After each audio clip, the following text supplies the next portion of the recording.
All right, ladies and gentlemen, we are back for another episode of Team GLOCK University, and this episode I want to talk about one of the most popular divisions in competitive shooting.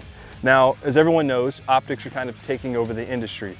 Modular optics system, the MOS platform with us, optics are the future. For those of you that are currently shooters and looking to get into competitive shooting, a rig like this works perfectly fine. We've got inner-outer belt system, we've got our holster, got our mag pouches, and snack pouch. I like to say this is my snack pouch. Another holster setup you can use is kind of a race rig or competitive rig like this. It's got a Kydex holster, adjustable mag pouches, inner outer belt, they're very rigid, and this is what a lot of competitive shooters are using, but if you're new getting into it, you don't have to get something like this. This rig will work just fine. This is just another option. Currently, I'm going through two variations of models.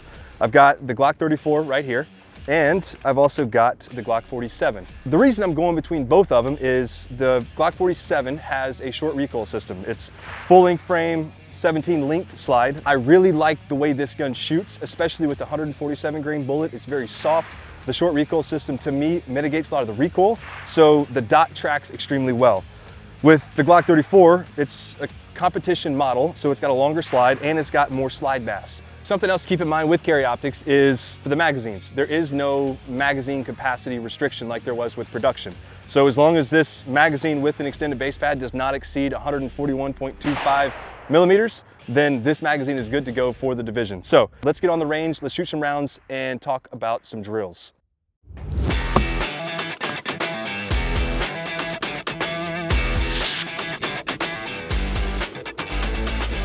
It's a little different, it's different focal plane, different focus points. Instead of being front sight focused like you normally would be with an iron sight, now you're going to be target focused and just overlaying the dot on the target. With the minor scoring system, like I said previously in the last video, is every Charlie is only worth 3 points. So every Charlie I shoot, I'm actually down 2 points, which is no good. It's not good at all. In this division, we have to shoot a lot of A's. The first drill we're gonna do is we'll have two targets up close, we'll have one target in the back, and for this, with the optic, I wanna work on my transitions and letting the dot settle in the middle of the target. So I'll shoot 2 shots up close, transition to the back, 2 shots, close 2 shots, and then we'll run through the iteration 3 times. All right, here we go.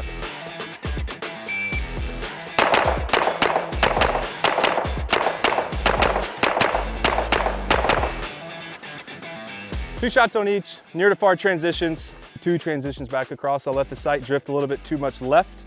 So I got 2 Charlies here. With the no shoot here in play, I'm trying to shoot a little bit higher, which is, these were my last 2 shots. I was kind of playing with fire a little bit. These other ones here are a little bit higher, so I got 2 Charlies here also, so we're down 4. What I'm really happy about is the control here in the back target. In between the transitions from the close targets to the back target, there was a slight pause, and that is me letting the dot settle right here in the middle and picking that point. And the group here is good. We got 6 alphas, so total for the drill, we're down 4 Charlies. Now, when you're shooting optics, you're able to see so much more in the red dot and the reticle. And what I want to tell you guys is this is different than shooting iron sights, because iron sights is a front sight focus, but you can't see everything. With the optic, you can see all the movement. You see the dot recoil, you see its little journey back to the target. So what I'd like to tell people is let the dot tell you a story. Let it be a book. Because if you try to force the dot to go somewhere it's not supposed to be, you're gonna end up jerking shots, or you're pulling shots low, low left, low right. Let it do its thing. It's gonna recoil regardless, it's gonna move regardless, but let it come back to its place and then touch off the shots. Let's reload some mags, we'll change up the drill a little bit, and then we'll do some more shooting. Everyone knows my favorite drill is a bill drill. So we're gonna go up to the center target, and we're not only gonna do one bill drill, we're gonna do a double bill drill. So we incorporate a reload into it. The part I said about letting the dot tell you a story, the bill drill is a perfect place to do that, but we're gonna do a double bill drill. And we're gonna make it all alphas. It's gotta be all alphas.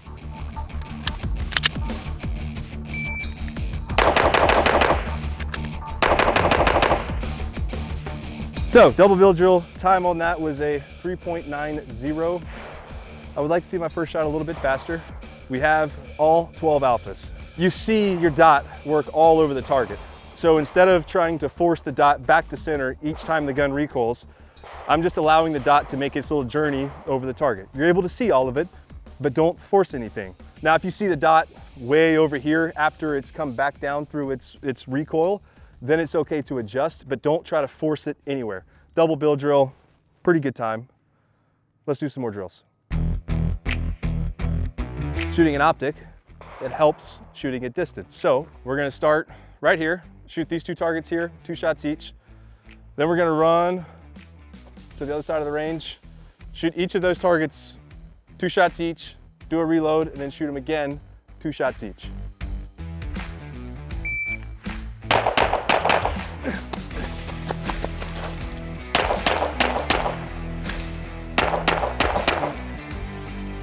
So here we've got 3 alphas, 1 Charlie low. This is that's gonna be a perf line, but I'm gonna say 3 alphas, 1 Charlie. So far for the drill, we're down 2 Charlies, which would be 4 points down. 2 alphas here. And lastly, for the no shoot target, we have 2 alphas. So overall, I'm happy with that drill. Obviously with dots, like I said, it helps you shoot more accurately at distance. You just have to remember, don't force the dot to do anything.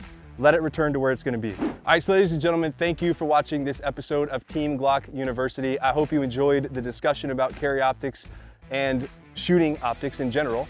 But make sure and visit glockiq.com, join our community. Myself and Team GLOCK, we're all active on the site, so we want to have discussions with you. If you have questions, comments, whatever, we want to make sure that we are interacting with our community. Make sure and like, subscribe, and comment to the channel. And until next time, we will see you on the range.